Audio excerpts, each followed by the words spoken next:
అమరావతిపై Jagan batch ఇంకా విషం చిమ్ముతోందని మండిపడ్డారు ఏపీ కాంగ్రెస్ నాయకురాలు సుంకర పద్మశ్రీ.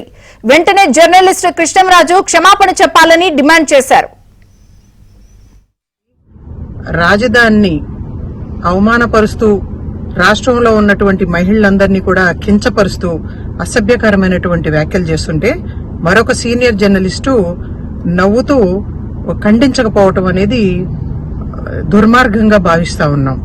అమరావతి రాజధాని ఉద్యమ భాగస్వామురాలుగా కాంగ్రెస్ పార్టీ ప్రతినిధిగా ఈ వ్యాఖ్యల్ని తీవ్రంగా ఖండించడంతో పాటు ఇది రాష్ట్ర వ్యాప్తంగా ఉన్నటువంటి మహిళల మనోభావాలని కించపరిచే విధంగా ఈ వ్యాఖ్యలు ఉన్నాయి. కాబట్టి మహిళలంటే లెక్క లేకుండా వాళ్ళ ఇంట్లో కూడా మహిళలు ఉన్నారు అన్న కనీసం ఇంగిత జ్ఞానం లేకుండా ఏమాత్రం సిగ్గుపడకుండా ఆడవాళ్ళని అవమానించటం, వీధుల్లోకి తీసుకురావటం, అసెంబ్లీలో మరి చంద్రబాబు నాయుడు గారి భార్యని ఆ రోజున అవమానిస్తూ వ్యాఖ్యలు చేయటమే కాదు, ఆ తర్వాత రాజశేఖర రెడ్డి గారి కోడలు అంటే జగన్మోహన్ రెడ్డి భార్యను కూడా అసభ్యకరంగా మాట్లాడినప్పుడు కూడా నేను తీవ్రంగా ఖండించడం జరిగింది.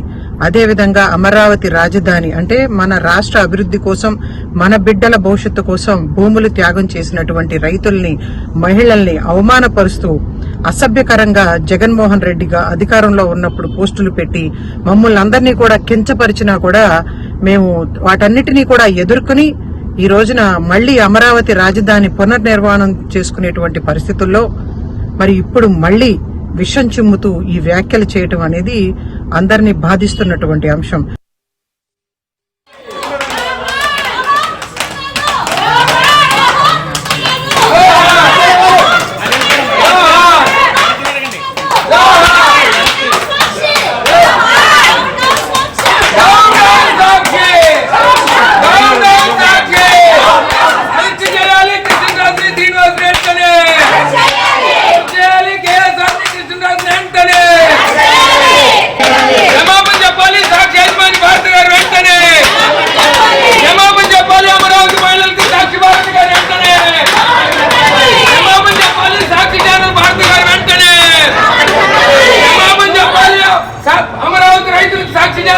యజమాని భారత గారు వెంటనే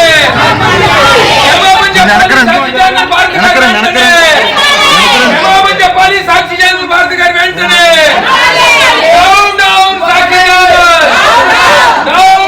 సాక్షి ఛానల్